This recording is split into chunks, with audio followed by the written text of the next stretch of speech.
बिस्मिल्लाहिर्रहमानिर्रहीम। अस्सलामु अलैकुम वरहमतुल्लाहि वबरकातुह। मैं मोहम्मद उसामा सरसरी।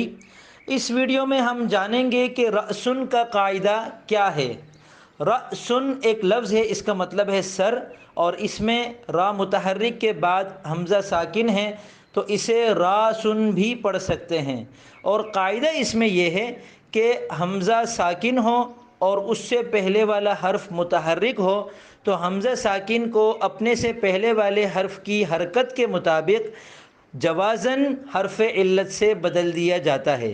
माक़बल का मतलब है पहला हर्फ, और उसकी हरकत अगर पेश हो तो हमज़ा को वाव से, अगर ज़बर हो तो हमज़ा को अलिफ से, और अगर ज़ेर हो तो हमज़ा को या से बदल देते हैं। और जवाज़न का मतलब ये है कि इस कायदे पर अमल करना ज़रूरी नहीं है। आप चाहें तो इसको रअसुन कहें और चाहे तो रासुन कहें। यही मतलब है रअसुन वाले कायदे का।